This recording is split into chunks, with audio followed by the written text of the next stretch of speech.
Je commence par vous dire ce que j'entends chaque fois que j'évoque ce dossier.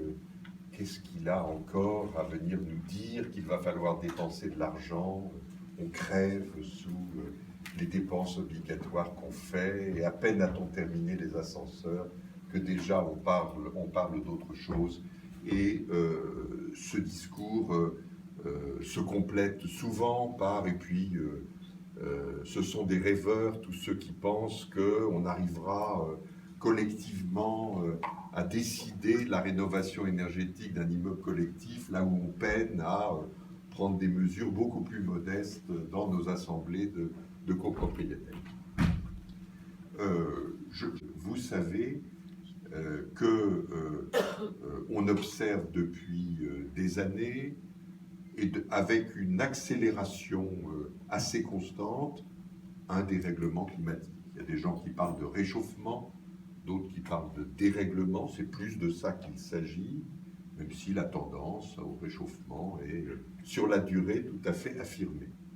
Et on sait, sans qu'on puisse le préciser de manière très, très forte, on sait la part que l'homme prend dans ces transformations de notre climat et donc de la vie sur notre Terre. Et ça ne date pas d'hier, puisque le point de départ, il est lié à la machine à vapeur. 1780 et quelques. C'est à partir de ce moment-là qu'on a considéré, tous les chercheurs sont aujourd'hui d'accord pour le dire, on a considéré que pour la première fois dans l'histoire de l'humanité, l'homme pèse sur le climat et la terre qu'il habite. Nos bâtiments jouent un rôle tout à fait important. Le quart des émissions de gaz à effet de serre vient du bâtiment. Ça vient principalement de notre chauffage qui chauffe gaillardement l'air extérieur et contribue donc à accroître l'effet de serre qui provoque ce réchauffement et ces dérèglements climatiques. On sait aussi que les bâtiments sont des très gros consommateurs d'énergie. Ce sujet n'avait aucune importance il y a quelques années, lorsque la question du prix de l'énergie n'était pas un sujet pour le promoteur qui construisait un bâtiment, parce que le coût de l'énergie dans l'exploitation du bâtiment était un poste tout à fait faible. Alors en ce moment, par les hasards et les mouvements erratiques des marchés, en ce moment, on doit être aujourd'hui à 44-45 $ le baril, là où on était il n'y a pas très longtemps à 100 $. Bon. Mais là encore, donc l'argument que j'évoque sur le coût de l'énergie a aujourd'hui moins de poids qu'il n'a eu il y a quelques mois et qu'il aura dans quelques mois, parce que là aussi, la plupart des analystes s'accordent pour dire que l'évolution du coût de l'énergie, le coût de l'énergie fossile, sera une évolution tout à fait continue. Et bien, le bâtiment, il consomme 42-43% de l'énergie en France, c'est-à-dire que c'est un poste tout à fait considérable. Donc, il y a une autre approche possible qui est celle qui concerne les personnes qui sont les plus modestes et qui voient la difficulté qu'elles ont à régler leurs factures de chauffage. Et on sait, alors c'est moins une affaire d'appartement parisien qu'une affaire de maison sur le reste du territoire. Vous savez que la France a comme caractéristique d'avoir plus de maisons individuelles que d'appartements, et on voit plein de gens qui soit ne se chauffent plus parce qu'ils n'ont pas de quoi assurer une saison de chauffe, soit ont du mal à payer les factures de chauffage. Nous évaluons en France à 4 millions de ménages, ça veut dire à peu près 15% de la population française, 4 millions de ménages, des gens qui sont, selon la définition que donnent les critères européens, en situation de précarité énergétique, c'est-à-dire que où ils ne se chauffent pas, où ils consacrent plus de 10% de leurs revenus pour se chauffer. Alors je sais bien que dans une copropriété, la question des charges, elle est tout à fait importante, et que les charges de chauffage sont un poste significatif quand il y a un chauffage central, mais n'est pas le poste principal. Il est plus important dans l'habitation qu'il est dans le secteur tertiaire.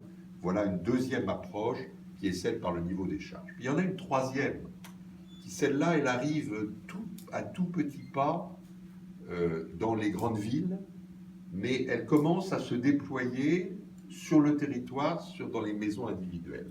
C'est la question de la valeur. Et ce sujet-là, alors encore une fois, il n'est pas encore parisien. Ce n'est pas un sujet des beaux quartiers parisiens, où l'emplacement crée la valeur et que la qualité énergétique du bien n'est pas directement en cause. Mais il y a plein de maisons individuelles. Allez sur Internet, vous verrez les études que les notaires ont publiées à travers une association qui s'appelle Dynamique.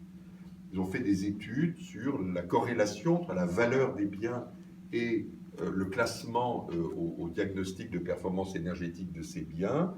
Et ils voient ce que tous les pays qui ont un peu d'avance sur nous observent de manière tout à fait claire, c'est qu'il y a une corrélation qui fait que des gens, entre la valeur du bien et sa performance énergétique, et qu'il y a même pour les maisons des gens qui n'ont plus envie de regarder une maison trop consommatrice d'énergie, lorsqu'ils sont dans des zones où il y a le choix entre une maison A et une maison B. Dans ce paysage, avec toutes ces approches qui correspondent à autant de situations qu'il y a de comportements possibles, je trouve que la France fait quelque chose d'intelligent, qui est pas de vous imposer des obligations, pas de vous donner des contraintes supplémentaires, mais qui est de vous dire, nous vous demandons de réfléchir collectivement à ce sujet. Et la loi, elle a pour le moment fait cela, et pas plus. Elle vous dit, il faut qu'avant le 31 décembre 2016, votre syndic ait inscrit à l'ordre du jour d'une assemblée générale des copropriétaires, préparée évidemment avec le conseil syndical, la question de savoir si vous allez ou vous n'allez pas faire un audit énergétique de votre immeuble collectif. Alors, ça ne concerne pas tous les immeubles, on parle de diagnostics plus modestes pour les petits immeubles, ça ne concerne pas tous les immeubles puisque ça ne concerne que ceux qui ont un chauffage central, mais enfin, il n'est pas interdit d'être plus intelligent que la loi et d'appliquer de manière générale cela en faisant un audit qui a le mérite à la fois de faire une étude assez précise et de préconiser des travaux. Vous n'avez pas l'obligation de le voter, mais le syndic, il prend l'engagement, parce qu'il respecte la loi, de vous l'inscrire à l'ordre du jour. Et ça n'a aucun intérêt si cette inscription est faite comme ça pour la forme, pour respecter la loi. C'est intéressant s'il y a un travail de préparation, si on a réfléchi ensemble, s'il y a eu peut-être des séances d'information pour voir sur quoi ça peut déboucher.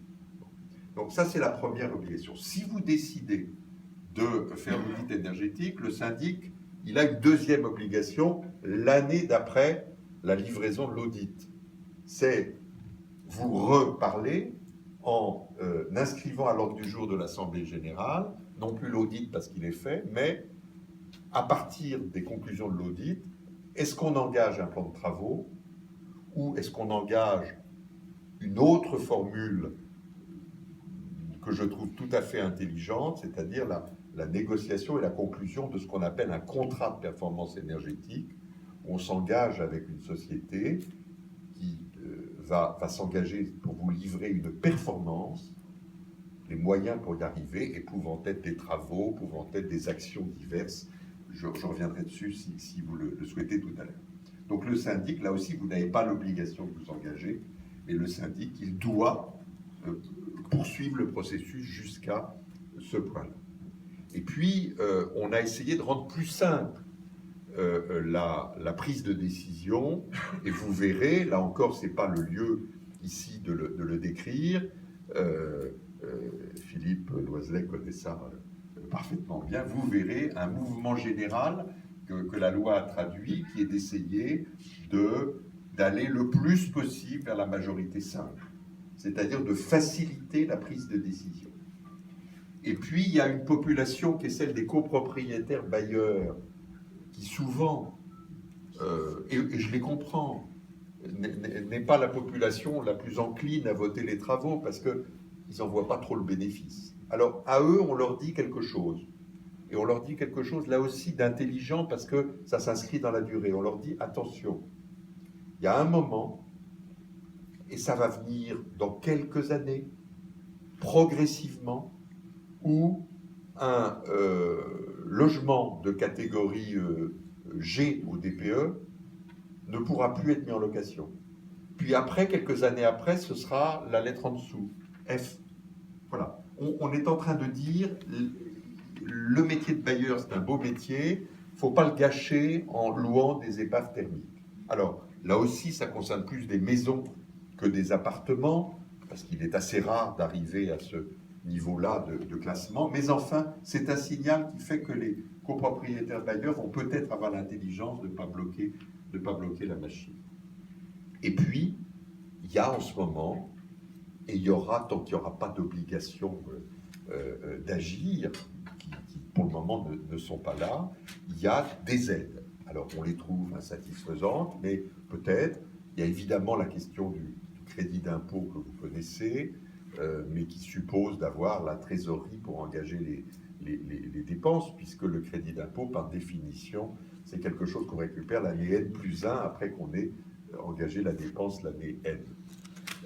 Il y a surtout quelque chose que je pense que Philippe saura manier avec talent, c'est la possibilité pour le syndic de souscrire ce qu'on appelle un éco-prêt collectif à taux zéro, c'est-à-dire permettre aux copropriétaires d'emprunter pour financer les travaux jusqu'à 30 000 euros par logement,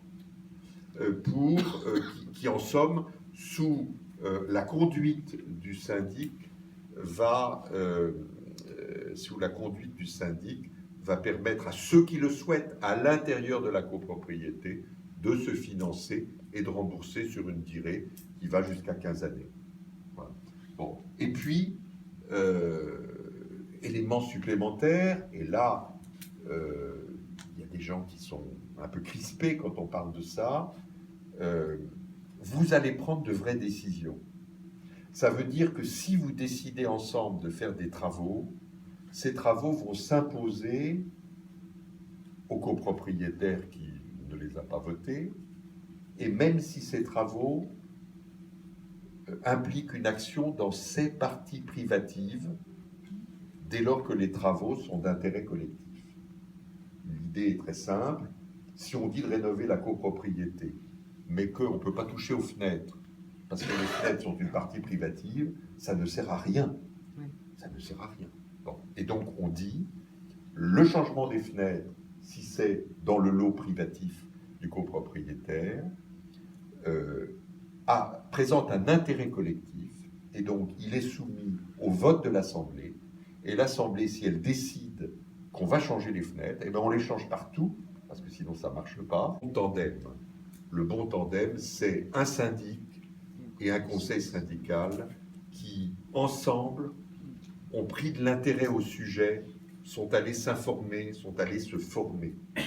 Et la maison Loiselet et d'Aigremont a accepté de s'engager dans la signature d'une charte que j'ai proposée, qui est une charte d'engagement volontaire des syndics pour se former et proposer, dès que possible, aux copropriétaires la réalisation de cet audit énergétique qui est la première étape.